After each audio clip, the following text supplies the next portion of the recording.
I'm going to introduce the next speaker. Our next speaker is Woon Chet Choon, also known as the head coach, for his expertise in developing strategic capabilities. With over 30 years of experience working with major organizations, including Fujifilm, Ajinomoto, and Topcon, Chet specializes in transforming how leaders think and make decisions. He's also an inventor, university lecturer, and holds an MBA with an expertise in screenwriting and creativity. Today, Chet will introduce us to the Sansi Framework, a proven approach that elevates managers from tactical problem solvers to strategic decision makers through 3 progressive stages of thinking. Please join me to welcome Mr. Woon Chet Choon. Great. Thanks a lot, Terence, for the wonderful introduction. Welcome to Sansi. Before I start, let me just clarify. I think when we talk about wanting drastic improvement, whether it is in individuals or whether it's a team culture, whether we're talking about performance in an organization, it usually breaks into 3 of what I call the 3 H's. You want better performance, it can be from your thinking side, we call that the head. It can be the doing or implementation side, which is the hands. And it can be the growing side, where coaching comes in, we call it the heart. My area of expertise and what I'd like to introduce today is thinking. It's about the head. For that reason, I'd like to introduce myself as the head coach. And my focus is really on raising the quality of thinking in organizations.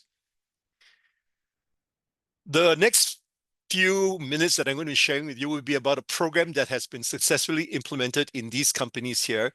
And with some of these companies, the program Sansi has already been applied for 10 years and beyond. So it's something that's very well proven and somewhat effective. I'm very proud to share this with you. When we talk about Sansi, we're really talking about 3 levels of thinking. So this is a tale of 3 levels of thinking. Very quickly, the first basic level is called logical thinking.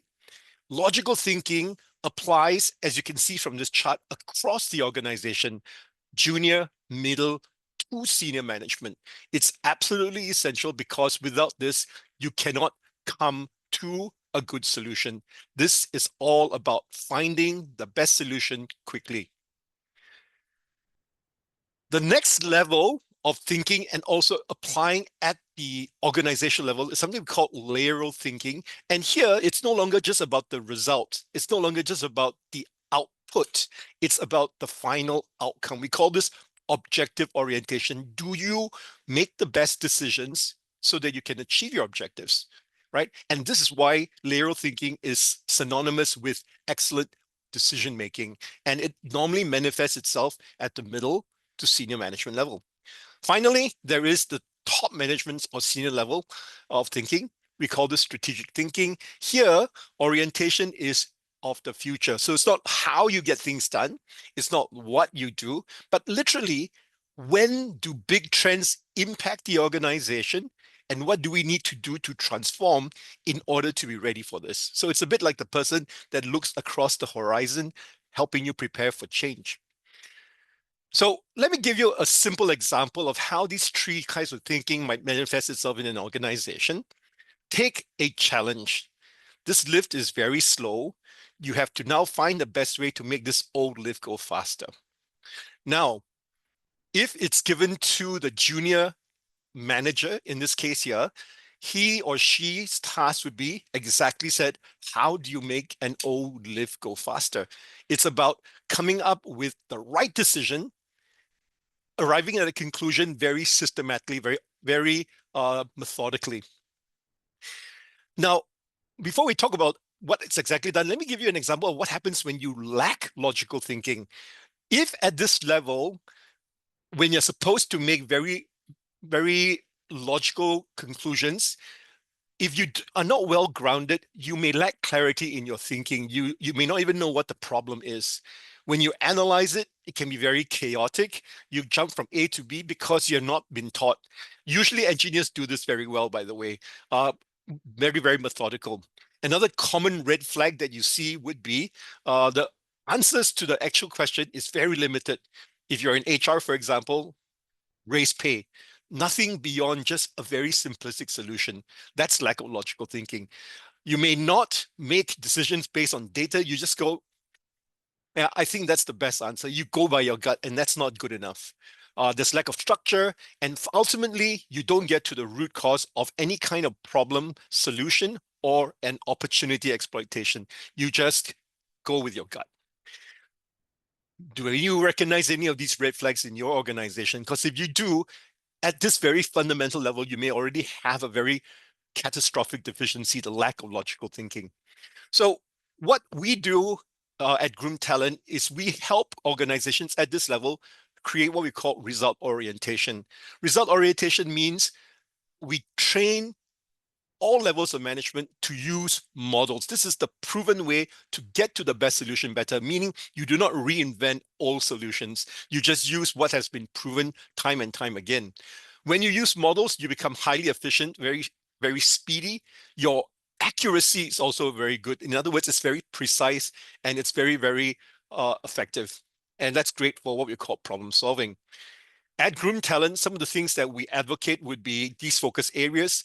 We do pyramid planning and MISI decision trees, just like is taught and used in McKinsey. We emphasize the use of data and evidence. That means nothing is done without evidence. If you're really good at this, you're going to master the use of Fermi estimates.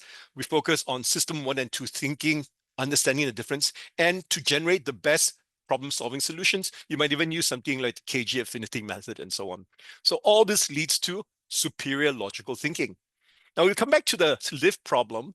What would the junior manager, or in this case, a junior engineer, suggest? Well, he would now create a model that says, don't just make the lift go faster by replacing the lift, consider repairing the lift, upgrading the lift, operating the algo to make it work faster by software, or actually reduce the demand on the lift. All these are options to make the lift go faster.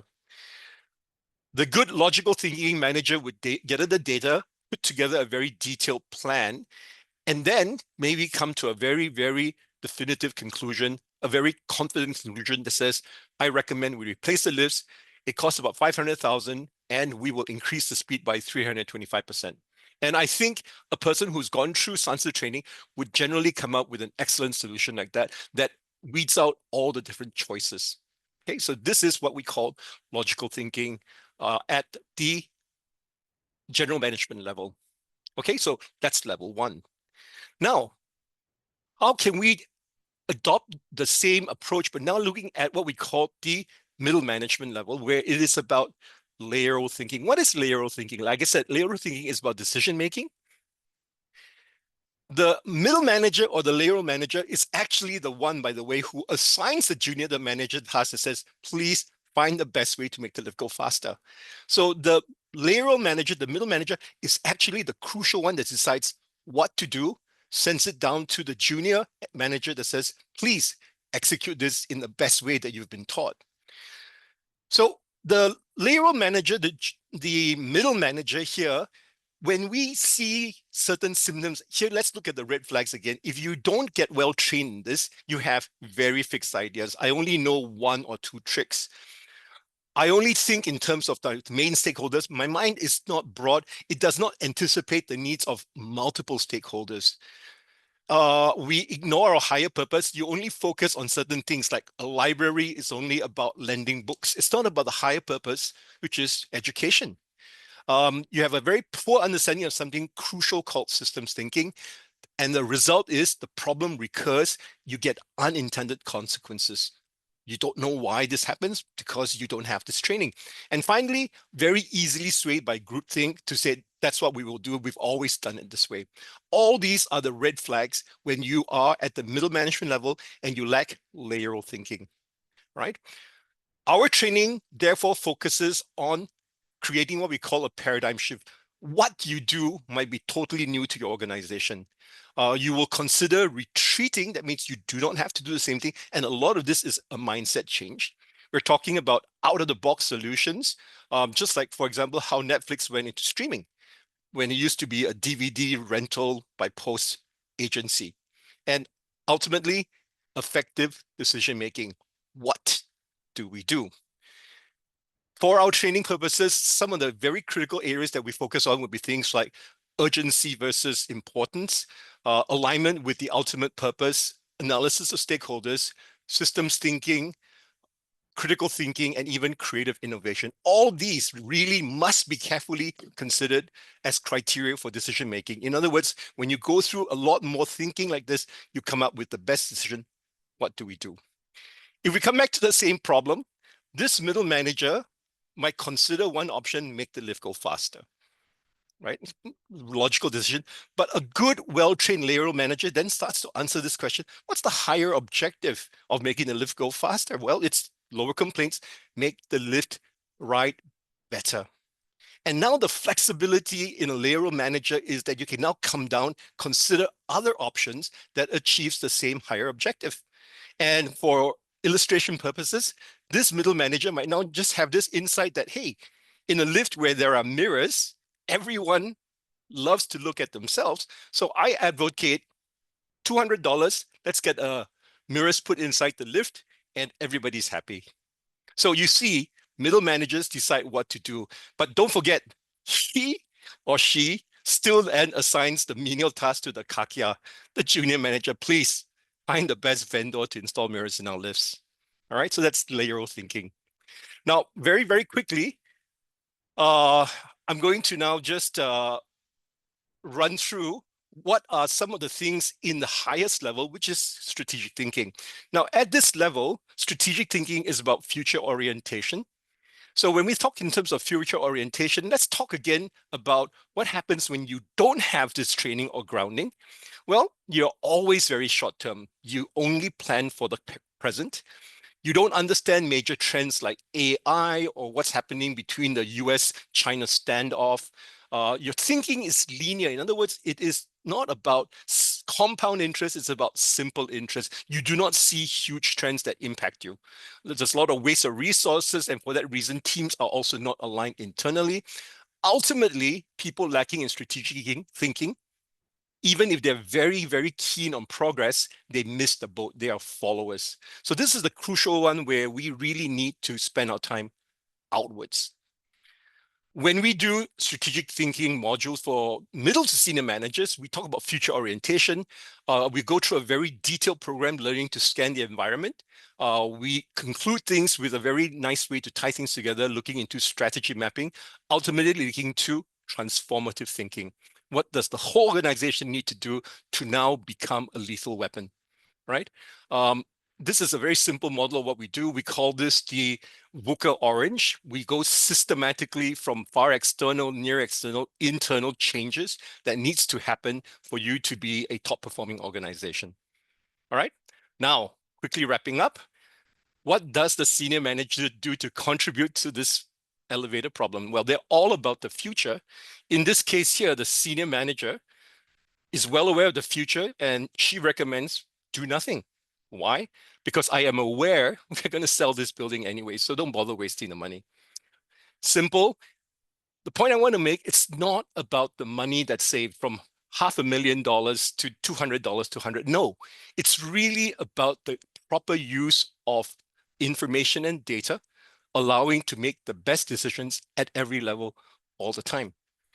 So in summary, this is really the 3 levels of thinking that we are passionate about, and we have programs for each of this. I just want to quickly introduce the words 2D, 3D, 4D. It's a very good way to think of this analogy of thinking. If you're 2D, you only look at a map. You're only going forward. The Chinese saying for 2D thinking is 思维, which means see the danger. And that's because you've already been given this task.